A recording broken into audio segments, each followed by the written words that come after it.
जय हिंद एवरीवन। तो आज हम बात करेंगे दोस्तों अपने इस जो हमारा सोशल थिंकर का जो पार्ट चल रहा है। तो आज बात करेंगे हमारा जो सोशल के थिंकर आज हैं उनके बारे में बात करेंगे। क्लिफर्ड, जो हमारे क्लिफर्ड ग्रीड्स हैं, जिनका जन्म 1926 से लेके 2000, जिनका जन्म 1926 में और 2006 तक इनका टाइम ड्यूरेशन था दोस्तों। तो अब बात करेंगे इनके बारे में, इनका क्या लाइफ हिस्ट्री रहा, आखिर में ये कैसे सोशियोलॉजिस्ट हैं दोस्तों जो क्लिफर्ड ग्रीज्ड हमारे हैं वो कैसे हैं, वो सिंबॉलिक इंट्रैक्शनिज्म है एक तरीके के हैं। उनका जो भी पर्सपेक्टिव है दोस्तों वो कैसा है, वो एक सिंबॉलिक जो हमारे सिंबॉलिक वाले हैं, सिंबॉलिक रिप्रेजेंटेशन है, सिंबॉलिक इंट्रैक्शनिज्म वाले हैं। तो वो उस टाइप के बंदे हैं दोस्तों, सिंबॉलिक इंट्रैक्शनिज्म के वाले वाले हैं। प्लस उसके साथ साथ उनका ये ज़्यादा मानना था कि वो सिंबल के ऊपर ज़्यादा फोकस करते थे। वो सिंबल को मानते थे कैसे जो हमारा सिंबल होता है वो कैसे कल्चरल एस्पेक्ट भी डिनोट करता है, और कैसे वो हमारा जो रिलीजन है वो भी हमारा कहीं ना कहीं सिंबल के द्वारा डिनोट होता है, और जो हमारा बिजनेस जो भी होता है वो भी हमारा कहीं ना कहीं उसमें हमारा जो सिंबल का रोल होता है वो काफ़ी हद तक इम्पॉर्टेंट रोल होता है दोस्तों। तो ओवरऑल हम बताएं, एक समरी टाइप हम कह सकते हैं कि जो क्लिफर्ड गर्ट्स थे वो एक हमारे क्या थे, वो हमारे अमेरिकन एंथ्रोपोलॉजिस्ट थे दोस्तों। वो किस टाइप के थे, वो हमारे अमेरिकन एंथ्रोपोलॉजिस्ट थे, हमारे वो अमेरिकन एंथ्रोपोलॉजिस्ट थे। और उनका जो मेन फोकस था वो एंथ्रोपोलॉजी में भी था। इसलिए जो क्लिफर्ड गेट्स थे वो मैक्स वेबर से काफ़ी प्रभावित थे दोस्तों। और हम आगे देखेंगे कई सारे और थिंकर हैं जो कि मैक्स वेबर हो गया, प्लस उसके साथ साथ हमारे टालकट पार्सन हो गए, उनसे भी ये प्रभावित थे। प्लस उसके साथ साथ जो हमारे एल्फर्ड ग्रूज थे, जो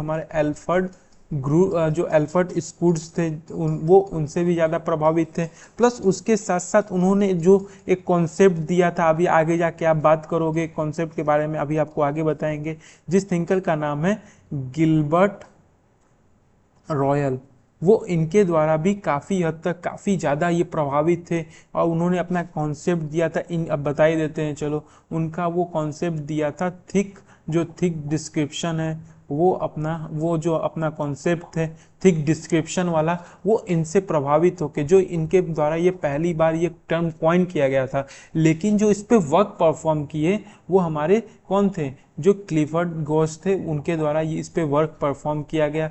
वो बताएं कि आखिर में कैसे समाज को, सोसाइटी को किस एस्पेक्ट से हम देख सकते हैं, उस एस्पेक्ट के बारे में वो क्या कर रहे थे, बात कर रहे थे। तो आप क्लिफर्ड गोट्स के बारे में और कुछ जानेंगे। जैसे उनका एक मेन कॉन्सेप्ट क्या था, उनका एक मेन कॉन्सेप्ट इस 4-5 पॉइंट है दोस्तों। आप पॉइंट प्योर आप रिमेंबर करिएगा, आपके यूजीसी नेट में काफ़ी हद तक ये क्वेश्चन पूछता है दोस्तों। तो पहला जो कॉन्सेप्ट हम देखेंगे वो क्या था, वो क्या है, कल्चरल सिस्टम के बारे में देखेंगे कि उनका कल्चर को देखने का नज़रिया कैसा है।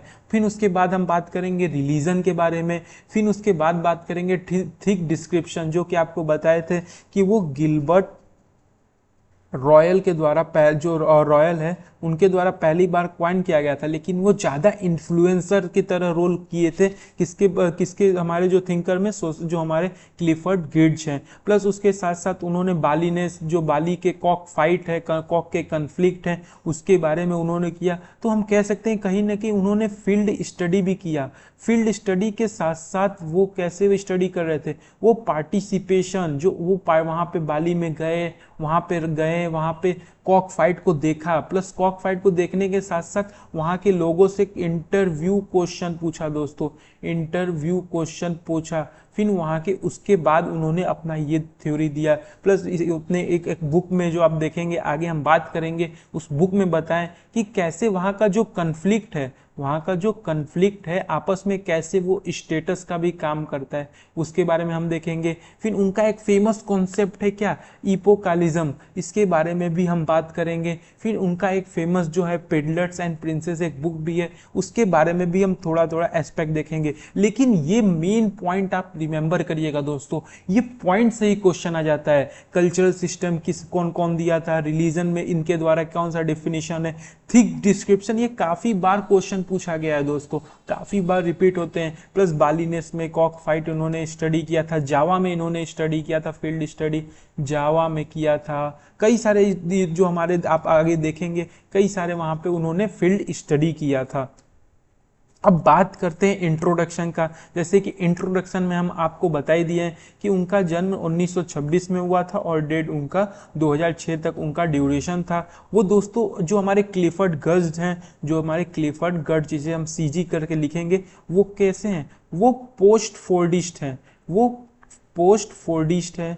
वो बताते हैं कि जो हमारे सिचुएशन, जो हमारे नए नए टेक्नोलॉजी उसके वो क्या है, पोस्ट मतलब क्या होता है? क्रिटिक दोस्तों।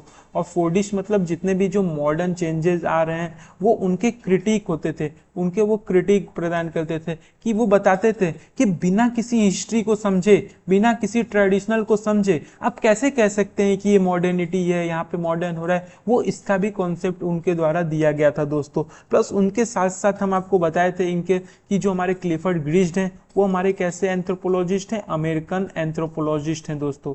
वो हमारे अमेरिकन एंथ्रोपोलॉजिस्ट हैं। प्लस उसके साथ साथ सोशियोलॉजिस्ट भी हैं दोस्तों। उनके थिंकर, उनके हम नॉलेज को, उनके सिंबल, उनके जो उनका कॉन्सेप्ट दिया गया था उनके द्वारा भी हम पढ़ते थे। उनका जो मेन फोकस था दोस्तों, जो सोशियोलॉजी में मेन फोकस था वो किस पे था? वो हमारे सिंबॉलिक एंथ्रोपोलॉजी में था दोस्तों।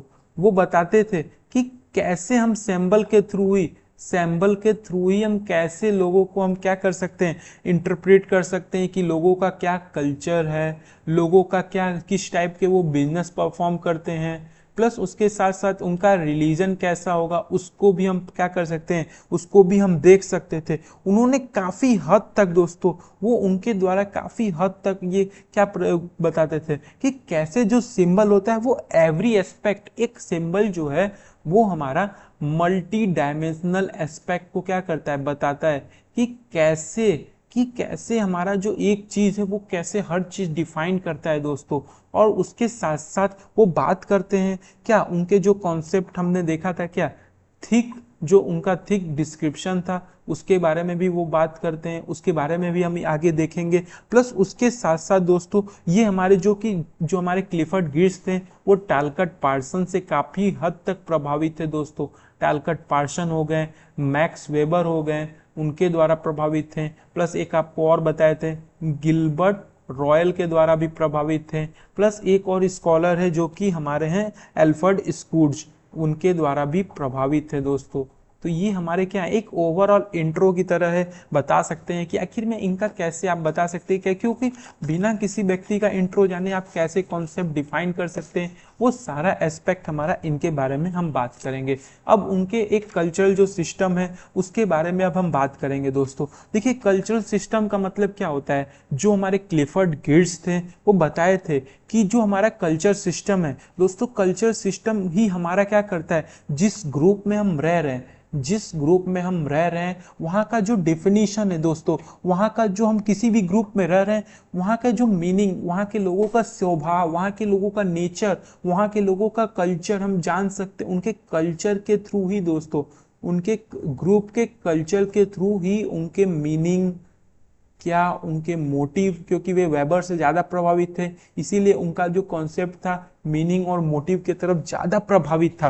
प्लस उसके साथ साथ वो बताते हैं, जो हमारे क्लिफर्ड गिर्स थे वो बताते हैं कि अगर हमको ह्यूमन लाइफ के अगर हमको सही भी डायमेंशन जानने हैं, अधिकतर जितने भी हमारे जो डायमेंशन कंस्ट्रक्टेड होते हैं, जो बनते हैं, वो आखिर में कहाँ से बनते हैं, जिस कल्चर में हम रहते हैं, जिस कल्चर में हमारा जिस टाइप का स्वभाव होता है उसी टाइप का हमारा क्या है, उसी टाइप का हमारा मीनिंग हो गया उस कल्चर का, एंड मोटिव हो गया। वो सारा एस्पेक्ट हमको क्या करता है, प्रोवाइड करता है। प्लस उसके साथ साथ उन्होंने बताया था कि जो कैसे हमारा जो क्लिफ गर्ट्ज का जो इंटरेस्टेड था ये कल्चर सिस्टम का, वो उन्होंने एक ऐसे भी लिखा, उनका जो आर्टिकल था ऐसे का, वो बताते हैं ऐसे जिनका आर्टिकल था cultural dimension of religion analysis. हम कह सकते हैं आखिर में वो कल्चर जो है वो कैसे एनालिसिस करते हैं कि कल्चर देख के हम बता सकते हैं कि उस व्यक्ति का कौन सा रिलीजन है, किस टाइप का रिलीजन है, वो सारे एस्पेक्ट के बारे में वो बात करते हैं दोस्तों।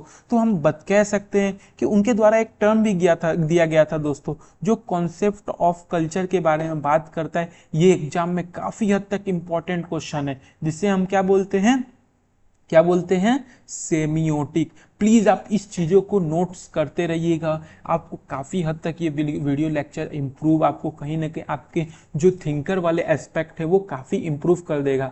प्लीज दोस्तों आप इसको लाइक और शेयर जरूर कीजिएगा, इससे हमें कहीं ना कहीं मोटिवेशन मिलता है। तो आप प्लीज इसको लाइक और कमेंट में बताइएगा अगला कौन सा थिंकर आपको चाहिए। तो ये हमारा क्या है, कॉन्सेप्ट ऑफ कल्चर भी वो बताते हैं कि कैसे उनका जो सेमियोटिक है वो उन्होंने कॉन्सेप्ट दिया था दोस्तों। ये आपको यूजीसी नेट में काफी हद तक क्वेश्चन पूछता है, तो इसलिए आप प्लीज इसे रिमेंबर करिएगा कि उनके द्वारा जो कॉन्सेप्ट ऑफ कल्चर सेमियोटिक वाला है वो भी उन्हीं के द्वारा दिया गया था। प्लस उसके साथ साथ इनका एक फेमस स्टेटमेंट भी है दोस्तों।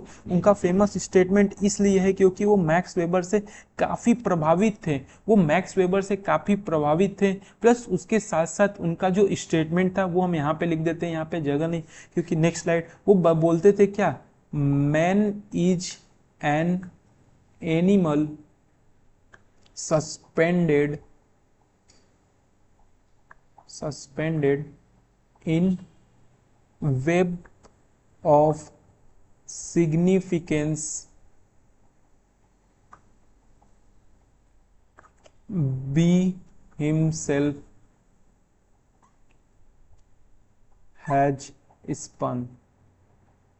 ये इसका मतलब क्या है दोस्तों, आप कहेंगे सर ये क्या बता रहे हैं, क्या इसका मतलब है। इनका एक स्टेटमेंट है दोस्तों, ये यूजीसी नेट में बहुत बार क्वेश्चन पूछता है, इसलिए आपको ये पॉइंट याद करने होंगे। ये जो स्टेटमेंट है वो आपको याद करने होंगे, हम ऐसे नहीं बता रहे हैं, इसलिए आप प्लीज इसे याद करिएगा जरूर। क्योंकि ये बताते हैं क्या कि कोई भी जो मैन होता है वो क्या है, उसके अंदर जो एनिमल वाले सिस्टम होते हैं वो क्या होते हैं, सस्पेंडेड होते हैं। जो भी एनिमल वाले प्रवृत्ति हैं, बल्कि मेन क्या है, एक वेब ऑफ सिग्निफिकेंस है कि वो कैसे आपस में लोगों को कैसे जोड़ सकता है, उसका कैसे एक वेब चैन बनता है, उसके बारे में बात करता है। प्लस उसके साथ साथ वो बताता है कि कैसे अपने आप को स्पन से कंपेयर करता है कि वो हिमसेल्फ एज ए स्पन। तो वही ये स्टेटमेंट है कि कोई भी व्यक्ति के अंदर जो होता है, अगर हमारा मेन क्या होता है कि जो एनिमल सस्पेंड, जिसके अंदर एनिमल सस्पेंडेड होते हैं और जिसके अंदर कई सारे सिग्निफिकेंस होते हैं कि कैसे वो अपने कल्चर को इवॉल्व कर सकता है, वो सारा एस्पेक्ट कहाँ आता है दोस्तों, हमारे इस कल्चर स्टेटमेंट वाले में जो कल्चर सिस्टम है उसके बारे में बात करता है दोस्तों। तो आप ये स्टेटमेंट प्योर, आप इसे प्योर रिमेंबर कीजिएगा, इसे आप जरूर से रिमेंबर करिएगा, क्योंकि यूजीसी नेट में कई सारे एग्जाम में ये डायरेक्ट केवल आपका स्टेटमेंट से क्वेश्चन पूछ देता है दोस्तों। प्लस उसके साथ साथ अब हम बात करेंगे कि जो मैक्स वेबर का जो हमारा डेफिनेशन था दोस्तों, मैक्स वेबर के द्वारा ये इन्फ्लुएंस थे, वो क्लिफर्ड ग्रीच का जो कल्चर का जो डेफिनेशन था उसके बारे में हम बात करेंगे। वो बताते हैं कि जो कल्चर क्या है, कल्चर हमारा एक इनहेरिटेड कॉन्सेप्ट है, इनहेरिटेड कॉन्सेप्ट है जो कि एक्सप्रेस किया जाता है। कोई हमारा इनहेरिटेड कॉन्सेप्ट है, कल्चर हमारा क्या है, इनहेरिटेड कॉन्सेप्ट है जो कि हम एक्सप्रेस करते हैं किसी सिंबल के फॉर्म में। हम आपको बताए थे कि वो कैसे सिंबल से ज़्यादा प्रभावित थे, कि वो बताते हैं कि कल्चर इज इनहेरिटेड कॉन्सेप्ट। आप कहीं से इसको कल्चर को आप अपने अपने पूर्वजों से लिए आ रहे हो, चले आ रहा है, वो इनहेरिटेड कॉन्सेप्ट है जो एक्सप्रेस करते हैं किसमें, हम सिंबल के फॉर्म में। और सिंबल हमको क्या बताता है, सिंबल हमको बताता है मीन बताता है कि कैसे जो आदमी है, जो मैन है, वो आपस में कैसे कम्युनिकेट करते हैं, वो कैसे आपस में कम्युनिकेट करते हैं। प्लस उसके साथ साथ उनका और मीन होता है कि कैसे अपने नॉलेज को वो क्या करें, नॉलेज को इंक्रीज करें, वो भी एस्पेक्ट होता है। प्लस उसके साथ साथ उसका मीन होता है क्या, कि जो उनका एटीट्यूड ऑफ लाइफ है उसके बारे में हम समझें। तो वो कल बताते हैं, मैं जो हमारे क्लिफर्ड गिड्स हैं वो बताते हैं कि cultural is a system of inherited concept. Culture हमारा क्या है, एक इनहेरिटेड कॉन्सेप्ट है जिसको हम सिंबल के रूप में एक्सप्रेस करते हैं, जिसका मतलब है, जिसका मीन है कि वो आदमी कैसे कम्युनिकेट कर रहा है, कैसे अपने आप को नॉलेज इंक्रीज कर रहा है, कैसे आखिर में आपस में कलेक्टिव डेवलपमेंट इंक्रीज कर रहा है, प्लस अपने एटीट्यूड ऑफ लाइफ को वो कैसे इम्प्रूव कर रहा है वो बताते हैं एस्पेक्ट में।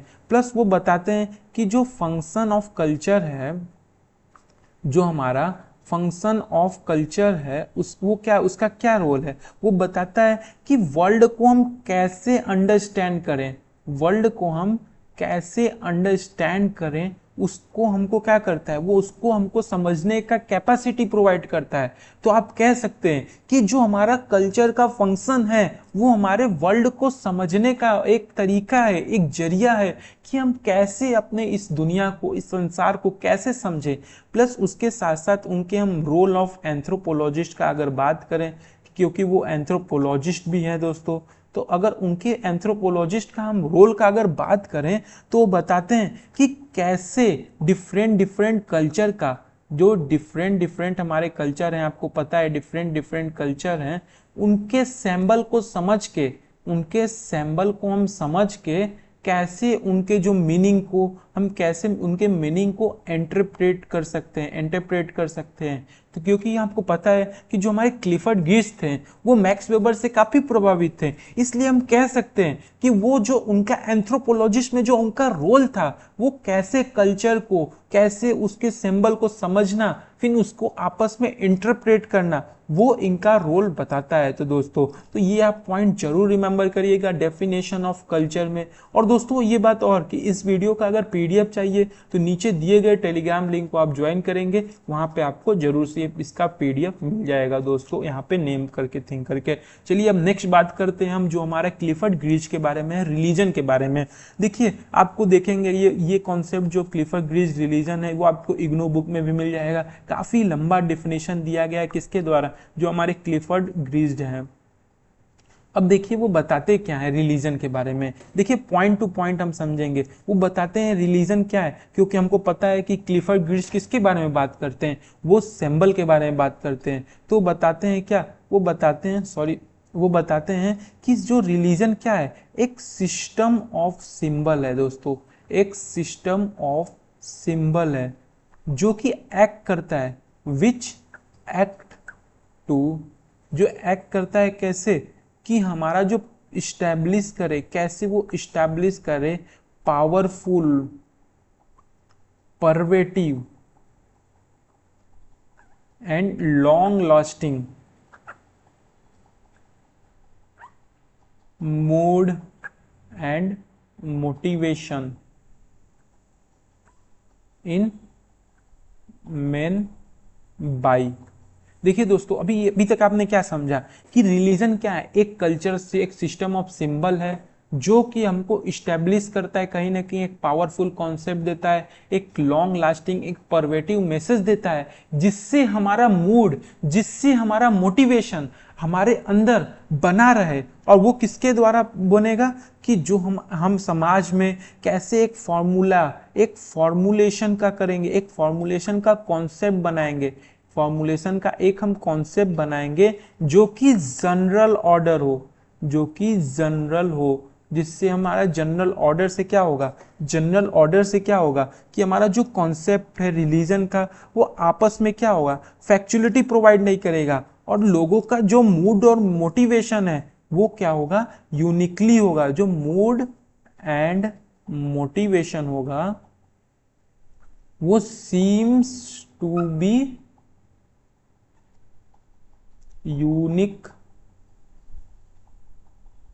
Uniquely realistic.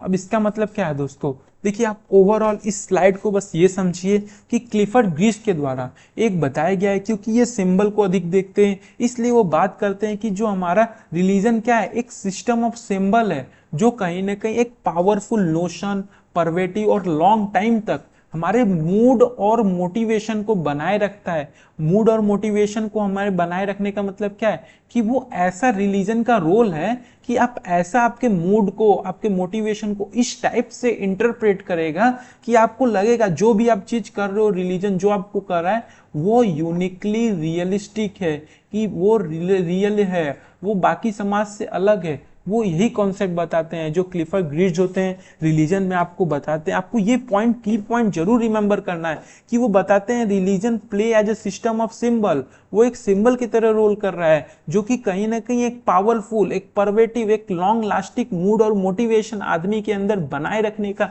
एक जनरल ऑर्डर बनाए रखने का क्या करता है, मैसेज प्रोवाइड करता है, जो कि कहीं ना कहीं हमको ऐसा लगता है कि जो चीज हम फॉलो कर रहे हैं वो यूनिकली रियलिस्टिक होगा, जो यूनिकली एक रियलिस्टिक का भाव देगा, उसके बारे में वो बात करते हैं। अब उसके बाद हमने बात किया था क्या, उसके बारे में पॉइंट में हमने देखा था थिक डिस्क्रिप्शन। थिक डिस्क्रिप्शन जो कि 1973 में जो क्लिफर्ड ग्रीड्स थे उन्होंने एक बुक लिखा था क्या, थिक डिस्क्रिप्शन।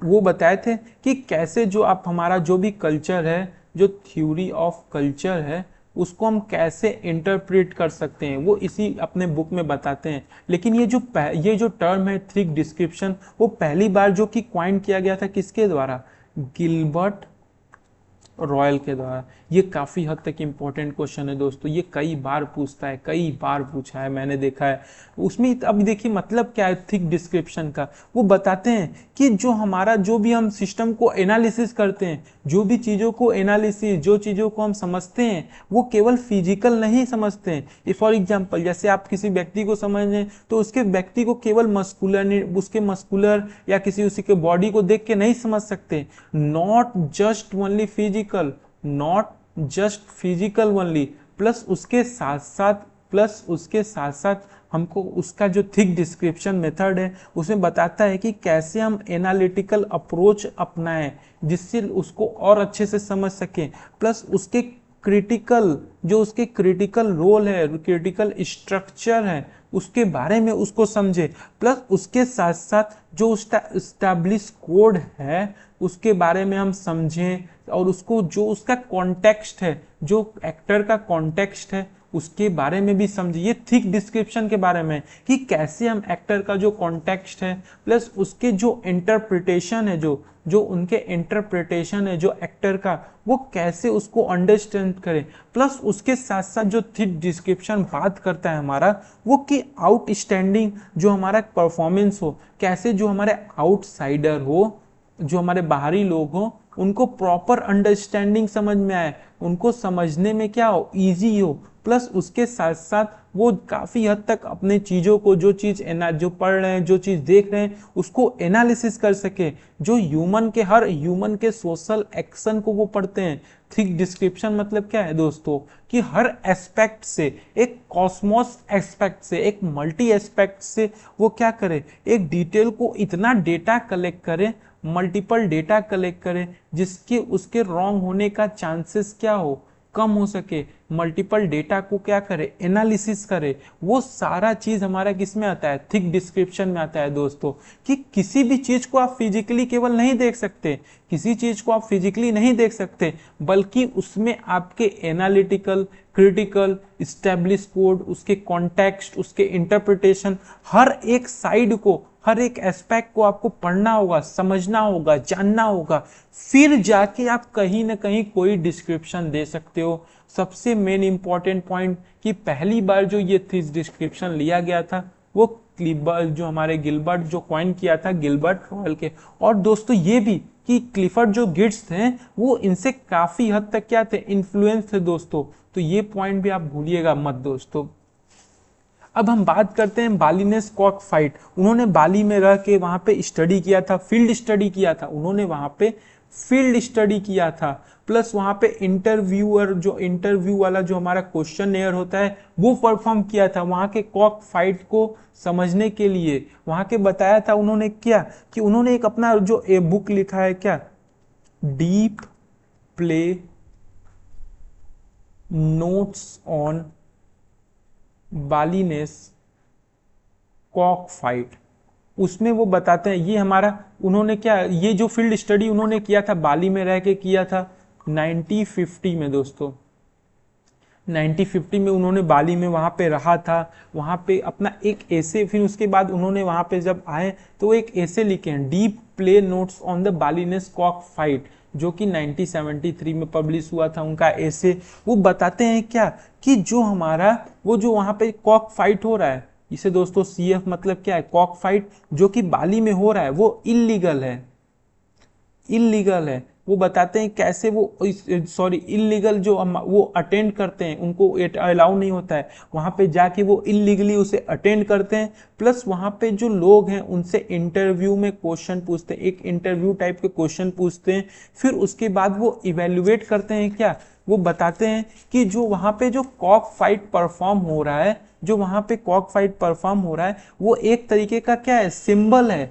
सिंबल किस तरीके का है कि जो किस टाइप का मुर्गा है, किस टाइप के मुर्गा को ज्यादा पावर है, उसका जो स्टेटस होगा वो डिटरमाइन होगा। तो बताते हैं Kock fight doesn't mean only the conflict, केवल फाइट नहीं बल्कि वो लोगों का सिंबल, लोगों का स्टेटस, प्लस वहां के लोगों का क्या बताता है, सेंट्रल कल्चरल वैल्यू बताता है दोस्तों, सेंट्रल कल्चरल वैल्यू बताता है। ये पॉइंट आप दोस्तों मत भूलिएगा कि कॉक फाइट क्या बताता है, सेंट्रल कल्चर वैल्यू, जिसमें वो लोगों के ऑनर से समझते हैं, प्लस उसके साथ साथ वहाँ के डिग्निटी, जो भी लोग जीतता है उसका डिग्निटी, प्लस उसके साथ साथ रिस्पेक्ट। वो केवल कॉक फाइट नहीं है बल्कि लोगों के आपस के बीच का कैसे डिफ्रेंशिएट कर सकते हैं, किस टाइप का कल्चर आपस में डेविएट होता है, तो वो बताते हैं इसीलिए अपने बालीनेस कॉक फाइट में कि कैसे जो ऑनर है, डिग्निटी है, रिस्पेक्ट है, वो हमारे कॉक फाइट के थ्रू हमारा क्या किया जा रहा है, इवेल्युएट किया जा रहा है। दोस्तों अब हम बात करेंगे पिडलर एंड प्रिंसेस का। पिडलर और प्रिंसेस में हमारा क्या वो बताते हैं, ये पहला एक ऐसा स्टडी है जो वहां पे इंडोनेशिया में किया गया था दोस्तों, किसके द्वारा, क्लिफर्ड गिज के द्वारा पार्टिसिपेटरी ऑब्जर्वेशन वाला रोल परफॉर्म करते हैं वहां पे। और इंडोनेशिया के जो मिडिल क्लास है दोस्तों, उनके बारे में वो पहली बार पढ़ते हैं, कोई सोशियोलॉजिस्ट, कोई एंथ्रोपोलॉजिस्ट पहली बार एग्जामाइन करता है इंडोनेशिया के मिडिल क्लास का, तो वो कौन है, क्लिफर्ड ग्रिड्ज है दोस्तों, ये पॉइंट आप मत भूलिएगा प्लीज। प्लस उसके साथ साथ वो अपने बताते हैं कि जो वहाँ के लोगों का, जो वहाँ पे इंडोनेशिया में मिडिल क्लास को जब वो पढ़ रहे थे, वो वहाँ पे दो सोसाइटी, दो टाउन को पढ़ते हैं, जो दो इंडोनेशिया के टाउन कौन कौन से काफी हद तक इंपॉर्टेंट, काफी इंपॉर्टेंट दोस्तों, 5 स्टार पॉइंट। पहला किस टाउन को वो पढ़ते हैं, मुड जोकुट्टू। दूसरा कौन सा है दोस्तों, ताबनन। इसके ये दो टाउन को पढ़ते हैं। पहला जो हमारा मोट जो कुट्टू है, वो वहाँ पे जो जावानीज के मार्केट टाउन को पढ़ते हैं, जो वहाँ पे जावा सॉरी इंडोनेशिया में एक जावा एक सिटी है, वहाँ के वो मार्केट टाउन को पढ़ते हैं। प्लस वहाँ पे जो एक ये हमारा ताबनान है, वो हमारा इंडोनेशिया में जो हमारा बाली है, वहाँ के जो वहाँ के बाली का वहाँ पे बाली का एक टाउन है, उसके बारे में वो बात करते हैं। प्लस वो बताते हैं कि वहाँ के लोगों का social value, social plus economical value कैसे एक्सचेंज होता है। वो बताते हैं कि वहाँ के लोगों को कैसे पीपल का जो बिहेवियर है वो वहाँ पे उसमें बताते हैं। प्लस कैसे उनका जो बताते हैं कि वहाँ पे लोगों को अगर जज करना है, तो वहाँ के लोगों को अगर समझना है, तो वहाँ के लोगों को हम बिहेवियर के एस्पेक्ट पे समझ सकते हैं, न कि बल्कि उनके इनकम, प्लस या तो उनके हम इनकम कह सकते हैं, या तो प्रोडक्शन से उनको डिटरमाइन तो करते ही हैं, वो तो अलग एक्सपेक्ट है, लेकिन बिहेवियर से उनके हम काफ़ी हद तक बता सकते हैं कि इनका किस टाइप का जो इनका स्टेटस है, किस टाइप का इनका समाज में किस टाइप का पैटर्न है। तो वो सारा चीज़ हम किससे बता रहे हैं, बिहेवियर से बता रहे हैं, ना कि इनकम और प्रोडक्शन से दोस्तों। प्लस उसके साथ साथ हम इनके और एक कॉन्सेप्ट के बारे में बात करते हैं, इपोकैलिज्म। इपोकैलिज्म का मतलब क्या है दोस्तों, ये पहली बार जो कि हमारे जो क्लिफर्ड जो हमारे ग्रिड्स हैं उनके द्वारा ये टर्म दिया गया था। इसमें वो बताते हैं कि जो हमारा उसका उनका इपोकैलिज्म का मतलब क्या है, attitude of respect for progressive spirit of age. अब उसमें वो क्या बताते हैं इपोकैलिविज्म में कि जो हम सोसाइटी में, जो समाज में अगर हम कोई चीज को डेवलप कर रहे हैं तो उसके लिए हमको रिस्पेक्ट देना होगा। जो प्रोग्रेसिव उसका स्टेज है, यानी हम केवल आज के मॉडर्न वैल्यू को, केवल मॉडर्न ट्रेडिशन, जो हमारे मॉडर्न टेक्निकल वैल्यू है, केवल इनको हम रिस्पेक्ट नहीं देंगे, बल्कि जो उनका प्रोग्रेसिव जो स्पिरिट है, जो उनका प्रोग्रेसिव स्पिरिट ऑफ एज है, उनको हम क्या देंगे, उनको हम रिस्पेक्ट देंगे। वो क्रिटिक है दोस्तों, जो हमारे क्लिफर्ड गेज हैं, वो पोस्ट फोर्डिस्ट हैं, जो पोस्ट मॉडर्निस्ट हैं दोस्तों। वो जो हमारे मॉडर्निटी को वो इसीलिए क्रिटिक करते हैं कि आज के समय, मॉडर्न के समय, लोग मॉडर्न के वैल्यू, मॉडर्न टेक्निकल टीम, जो उनका इंफॉर्मेशन टेक्निकल वाले टेक्नोलॉजी है, उसको केवल वो रिस्पेक्ट करते हैं। लेकिन वो बताते हैं कि इपोकैलिज्म में कि हमको रिस्पेक्ट करना है प्रोग्रेसिव स्पिरिट को, ना कि केवल एक स्टेबल, एक मॉडर्न वैल्यू को उनको क्या करना है, रिस्पेक्ट देना है। इसीलिए उनका एक कॉन्सेप्ट था दोस्तों, काफी हद तक काफी इंपॉर्टेंट यूजीसी नेट के लिए। इसीलिए वो अपना देते हैं वैलोराइजेशन ऑफ ट्रेडिशनल वैल्यू। सॉरी दोस्तों थोड़ा राइटिंग का, लेकिन आप भी प्लीज अपने नोट्स बनाते रहिए साथ में। हम तो नोट्स प्रोवाइड करेंगे, पीडीएफ प्रोवाइड करेंगे, लेकिन आप भी दोस्तों जरूर से इस पॉइंट को रिमेंबर कीजिए। वैल्यूराइजेशन का मतलब क्या है, इसेंशियल। वो बताते हैं कि कैसे जो ट्रेडिशनल वैल्यू है वो कैसे इंपॉर्टेंट रोल प्ले करता है, उसके बारे में बताते हैं। प्लस उसके साथ साथ वो अपने जो हमारे पुराने, हमारे जो ऑर्थोडॉक्स है, उनको भी इंपॉर्टेंस वो देते हैं दोस्तों। तो ये हमारा, अब उनके साथ साथ हम बात करेंगे उनके की पॉइंट। ये काफी हद तक इंपॉर्टेंट स्लाइड है दोस्तों। ये आपके जो की टर्म है आपको रिमेंबर होने चाहिए कि वो ये की टर्म ऐसे हैं जो यूजीसी नेट में डायरेक्ट आपको ये की टर्म पूछेगा, आपको डायरेक्ट क्वेश्चन पूछेगा कि सिंबॉलिक एंथ्रोपोलॉजिस्ट कौन थे, इंटरप्रिटेटिव एंथ्रोपोलॉजिस्ट कौन थे, थिक डिस्क्रिप्शन जो हमने देखा उसके बारे में वो डायरेक्ट टर्म पूछ लेगा, इपोकैलिज्म के बारे में पूछेगा, रिलीजन ऑफ जावा, जावा के बारे में कौन पढ़ा था वो पूछ सकता है, बाली में वहां पे रह के कौन पढ़ा था वो पूछ सकता है, कौन। ये सारे आंसर आपको क्या करने, याद करने कि इसका आंसर क्या होगा, एक ही व्यक्ति होगा, क्लिफर्ड ग्रिड्ज, और कोई नहीं दोस्तों। वो बताते हैं कैसे पिडलर एंड फाइट को कौन पढ़ा था, कल्चरल कैसे प्ले करता है सिंबल के रोल में, सेमियोटिक का जो कॉन्सेप्ट था दोस्तों वो भी आपको हम बताए थे। उन्होंने कैसे फील्ड वर्क किया था, कहाँ कहाँ, Bali, Indonesia, Modjokuto plus Morocco plus Java में कैसे उन्होंने फील्ड स्टडी किया था।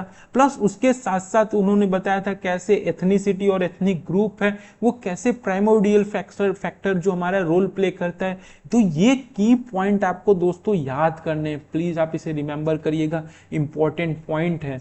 प्लस उसके साथ साथ हमारा लास्ट में इनके कुछ बुक हैं, इसमें हम आपको इंपॉर्टेंट बुक बताते हैं। जितने भी हमने प्रीवियस में ये लेक्चर पढ़ा है, इसी लेक्चर में जितने टॉपिक पढ़े हैं वो सारे टॉपिक पे नेम पे हमारा बुक है। जैसे रिलीजन ऑफ जावा है, रिलीजन ऑफ जावा आपको पता है कौन किया है, क्लिफर्ड ग्रिच किए हैं। पेडलर और जो प्रिंसेस है उसमें वो बताते हैं कैसे जो हमारा पेडलर और प्रिंसेस में वो बताते हैं कि कैसे उन्होंने 2 टाउन को स्टडी किया और बताया कि कैसे लोगों को, पीपल के बिहेवियर को हम समझ के कैसे उनके अंडरस्टैंडिंग को समझ सकते हैं।